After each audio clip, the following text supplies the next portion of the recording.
इकडे कल्याण पूर्वेमध्ये एका अल्पवयीन मुलीचं अपहरण करून तिची हत्या करून तिचा मृतदेह नेणारी रिक्षा पोलिसांनी जप्त केली। विशाल गवळी स्वतः रिक्षा चालवत होता, तर त्याची पत्नी साक्षी ही मृतदेह घेऊन रिक्षाच्या मागच्या सीटवरती बसलेली होती। याच रिक्षाचा आढावा घेतलाय आमचे प्रतिनिधी सुरेश काटे यांनी। कल्याण पूर्वेमध्ये एका 13 वर्षाच्या मुलीचे अपहरण करून तिच्यावरती अत्याचार करून तिची हत्या करण्यात आल्याची धक्कादायक घटना घडली होती। या घटनेमध्ये आरोपी विशाल गवळी आणि त्याची पत्नी जी आहे ती साक्षी गवळी हे दोघं मिळून त्यांनी ही हत्या केल्याचं समजलं आहे। मात्र जर आपण पाहिलं तर हीच ती रिक्षा आहे।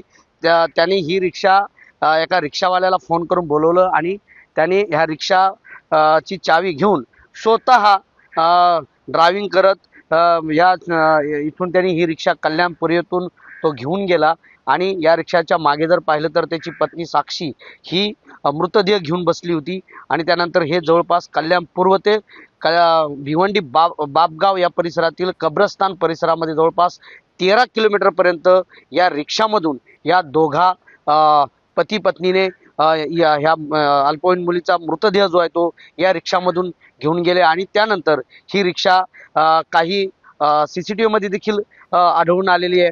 त्यामुळे आता कल्याणच्या कोळशेवाडी पोलिसांनी ही रिक्षा ताब्यात घेतलेली आहे आणि नेमकं ही रिक्षा कुठून गेली होती, कशी गेली होती या बाबतीत सगळे CCTV आणि सगळा तपास जो आहे तो पोलीस करत आहेत।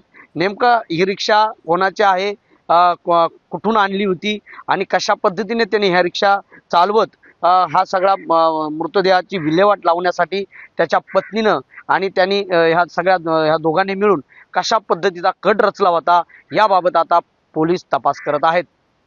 सुरेश काटे, ABP माझा, कल्याण। ABP माझा, उघडा डोळे बघा नीट।